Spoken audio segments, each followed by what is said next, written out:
വ്യാപാരി വ്യവസായി ഏകോപന സമിതി പുത്തൻപേടിക യൂണിറ്റിന്റെ വാർഷിക പൊതുയോഗം പുത്തൻപേടിക സെന്റിനറി ഓഡിറ്റോറിയത്തിൽ വെച്ച് നടത്തി. വ്യാപാരി വ്യവസായി ഏകോപന സമിതി ജില്ലാ general secretary NR Vinod Kumar ഉദ്ഘാടനം നിർവഹിച്ചു.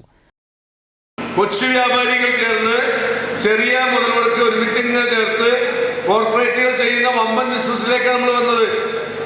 അപ്പൊ അതെന്താണ്? അതും സംഘടനാ പ്രവർത്തനത്തിന്റെ ഒരു ഭാഗമാണ്.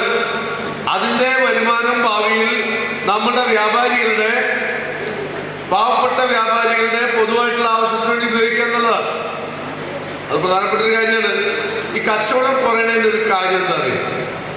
അതെന്താ വെച്ചാൽ ഈ 2002 ഈ രാജ്യത്ത് ആഗോളവൽക്കരണവും ഉദാരവൽക്കരണവും വല്ലാത്ത രീതിയിൽ രാജ്യത്തേക്ക് കടന്നു വന്നു.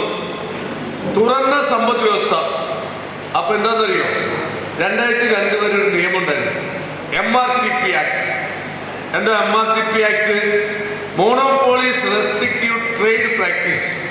വമ്പന്മാരായിട്ടുള്ള ആളുകൾക്ക് വലിയ ഇവിടെ കുത്തകൾക്ക് കച്ചവടം ചെയ്യാനായിട്ട് ഈ നിയമത്തിൽ ഒരുപാട് പ്രതിബന്ധങ്ങളുണ്ടായി. അത്ര എളുപ്പമായിരുന്നില്ല. മനസ്സിലായോ? പുത്തൻപേടിക യൂണിറ്റ് പ്രസിഡന്റ് അജയൻ മേനോത്ത് പറമ്പിൽ അധ്യക്ഷത വഹിച്ചു. യൂണിറ്റിലെ മെമ്പർമാരുടെ മക്കളിൽ A+ നേടിയ വിദ്യാർത്ഥികളെ ആദരിച്ചു. Unit joint secretary Biju Babu യൂണിറ്റിൽ നിന്ന് മരിച്ചുപോയവർക്കായി അനുശോചനം രേഖപ്പെടുത്തി. സെക്രട്ടറി ജോയ് അരിമ്പൂർ റിപ്പോർട്ടും ട്രഷറർ ജോസ് അരിമ്പൂർ വരവ് ചെലവ് കണക്കും അവതരിപ്പിച്ചു. വൈസ് പ്രസിഡന്റ് ബിജു അണ്ടേഴത്ത്, വനിതാ wing president Omana Francis, youth wing president Bijo George, MN Ashok Kumar എന്നിവർ സംസാരിച്ചു.